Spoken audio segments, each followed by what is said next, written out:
अस्सलाम वालेकुम dear students, कैसे हैं आप। उम्मीद है कि आप सब ठीक होंगे। आज का जो हमारा टॉपिक है वो equation of continuity from the first year class chapter number 6। अब इसकी डेफिनेशन को देखा जाए तो इसमें हम ये कहते हैं कि A V is equal to constant area of the pipe and speed of the fluid, इनका प्रोडक्ट जो है ये हमेशा कांस्टेंट रहता है। यही हमारे पास इसकी डेफिनेशन है कि फॉर एन आइडियल फ्लूइड कौन सा होता है कि जिसकी डेंसिटी यानी कि कांस्टेंट रहती है और जो नॉन विस्कस होता है। The product are the cross sectional area the pipe, यानी कि एरिया द पाइप जो है cross sectional area the pipe and fluid speed, और उसमें बहने वाले फ्लूइड की जो स्पीड है at any point along the pipe is constant. किसी भी पॉइंट पर, चाहे लोअर एंड पर ले लें, चाहे अपर एंड पर ले लें, चाहे मिड में ले लें, वो क्या रहती है, वो कांस्टेंट रहती है, यानी कि उसमें चेंज नहीं आती। इसका सिंपल वर्डिंग में हम ये कह सकते हैं कि जहां पर एरिया ज़्यादा है वहां पर वाटर फ्लो स्पीड कम होगी, जहां पर एरिया स्मॉलर है वहां पर यानी कि फ्लूइड की स्पीड जो होगी वो क्या होगी, लार्जर होगी, लेकिन दोनों का प्रोडक्ट क्या रहेगा, सेम रहेगा। अब यही बात हम यहाँ कहते हैं कि consider non uniform cross sectional area, कि ये पाइप है कि इसका जो क्रॉस सेक्शनल एरिया वो क्या है, नॉन यूनिफॉर्म। एक तरफ से हमारे पास ये स्मॉलर है एरिया और एक तरफ से हमारे पास लार्जर है।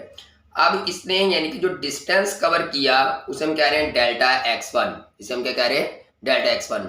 और अपर साइड पे जो इसने डिस्टेंस कवर किया वो क्या हमारे पास, डेल्टा x2। लोअर एंड पे अगर वेलोसिटी v1 है तो अपर एंड पे वेलोसिटी क्या होगी, v2 होगी। तो ये चीज यहाँ पर हमने लिखी है कि consider an ideal fluid flowing through a pipe of the non uniform cross sectional area. मतलब ये कि एक तरफ से इस पाइप जो है इसका साइज स्मॉलर है और एक तरफ से इसका साइज लार्जर है। Uniform cross sectional let the fluid move A distance delta x1 with velocity v1। यानी कि ये कुछ डिस्टेंस कवर करता है डेल्टा x1, उस वक्त उसकी वेलोसिटी क्या है, v1 in time delta t, कुछ time 1 second 2 second 1 minute at the lower and पर। तो अब साफ है कि जितना वाटर इनवर्ड मूव करेगा उतना ही क्या करेगा, आउटवर्ड मूव करेगा। तो इसलिए वाटर अगर आप उसका मैस लेना चाहते हैं, वाटर जरूरी नहीं, फ्लूइड कुछ भी हो सकता है, तो मिल्क भी हो सकता है। तो अब हमारे पास ये है कि मैस ऑफ द, जो मैस ऑफ द फ्लूइड हमारे पास है वो किसके बराबर आ रहा है, यानी कि density equal to mass per unit volume. Density का फार्मूला क्या आता है, मैस पर यूनिट वॉल्यूम। तो यहाँ से मैस क्या होगा, रो इनटू वॉल्यूम। अब वॉल्यूम हमारे पास क्या होता है, length into width into depth. जब भी हम किसी चीज का यानी कि वॉल्यूम निकालते हैं तो वो कहता है length into width into depth. और अब हमारे पास ये कि अगर लेंथ इंटू विड्थ एरिया भी होता है, अगर एरिया को डिस्टेंस से मल्टीप्लाई कर दिया जाए तो वो हमारे पास क्या रहता है, वो हमारे पास वॉल्यूम आ जाता है।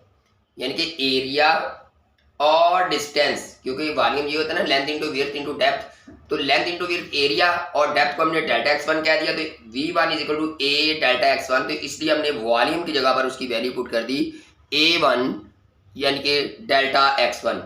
अब वेलोसिटी का फार्मूला होता है v इज इक्वल टू यानी कि s ओवर t, तो वहां से s is equal to vt, तो ये वही लिखा हुआ है s is equal to vt।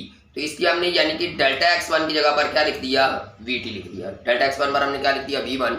तो इसलिए a1 v1 डेल्टा टी, यानी कि डेल्टा x1 की जगह पर उसकी वैल्यू लिख दी v1 delta T according to definition of the velocity या स्पीड, तो वहां से ये इसके बराबर आ गया। तो ये हमारे पास एक इक्वेशन बन गई, m1 is equal to ρ1 a1 v1 delta T.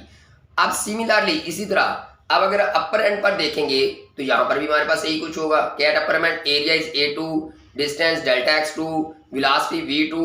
तो कैलकुलेशन जब करेंगे तो वो भी हमारे पास यही यानी कि इक्वेशन बनेगी।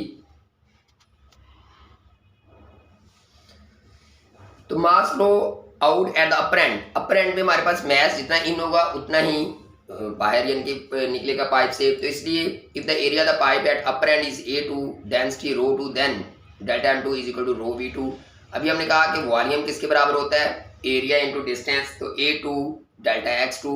अब डेल्टा x2 किसके बराबर है, v2 v इंटू टी, इसलिए a2 v2 डेल्टा टी हमने लिख दिया।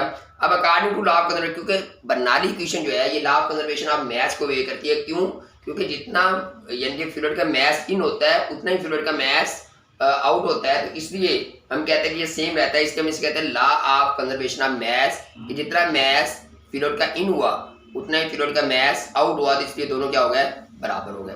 अब हमने डेल्टा M1 यानी कि पढ़ा किसके बराबर है, ρ1 A1 V1 delta T is equal to ρ2 A2 V2 delta T, तो दोनों को हमने इक्वल लिख दिया। तो अब हमारे पास सही है कि अब सिंपल अगर इसे करें तो ये हमारे पास ये कि डेल्टा टी से डेल्टा टी कैंसिल हो गया, डेल्टा टी से डेल्टा टी कैंसिल हो गया, तो बाकी रह गया ρ1 A1 V1 is equal to ρ2 A2 V2 for ideal fluid density is constant. Ideal fluid इसलिए हम लिखते हैं, ये इसकी कंडीशन होती है आइडियल फ्लूइड की, आइडियल फ्लूइड की कि उसमें डेंसिटी क्या रहती है, कांस्टेंट रहती है, इसलिए ρ1 is equal to ρ2 is equal to rho same है 1000, जैसे वाटर की डेंसिटी होती है तो वो 1000 ही रहेगी, उसमें तो चेंजिंग नहीं आएगी, इसलिए हमने ρ1 की जगह पर रो लिख दिया, A1 V1 ρ2 की जगह पर रो लिख दिया, A2 V2, रो से रो कैंसिल हो गया, तो बाकी क्या रह गया A1 V1 is equal to A2 V2। अब दोनों बराबर है तो इसलिए हमने इसे क्या कह दिया, कांस्टेंट कह दिया, AB is equal to constant. तो अब ये जो कांस्टेंट है AB जो है, इसे हम किसका नाम देते हैं, फ्लो रेट, इसे हम किसका नाम देते हैं, फ्लो रेट, यानी कि वॉल्यूम पर सेकंड, एक सेकंड में कितना यानी कि वाटर फ्लो करता है, तो इसलिए इसे हम फ्लो रेट कहते हैं कि the product AB is called flow rate, इसे हम फ्लो रेट कहते हैं, और इसके यूनिट क्या होते हैं, मीटर क्यूब S इनवर्स, यानी कि फ्लो रेट हमारे पास जैसे होता है V/T वॉल्यूम ओवर टाइम, तो वॉल्यूम क्या होता है मीटर क्यूब, टाइम क्या होता है सेकंड, तो मीटर क्यूब पर सेकंड, ये हमारे पास फ्लो रेट के यानी कि यूनिट होते हैं जो ऑब्जेक्टिव में अक्सर पूछ लेता है। और इसकी डायमेंशन की बात करें तो ये क्या आ जाएगा L3 T-1। तो बड़ा उम्मीद है कि अब आपकी इसकी कुछ बात क्लियर होगी। तो अगर बेटा वीडियोस अच्छी लगी हो तो इसे लाइक करें, इसे शेयर करें, सब्सक्राइब करें, और अगर कोई क्वेश्चन हो तो कमेंट्स बॉक्स में ज़रूर लिखें। तो अपना ख्याल रखिएगा, नेक्स्ट टॉपिक के साथ मिलेंगे, वस्सलाम।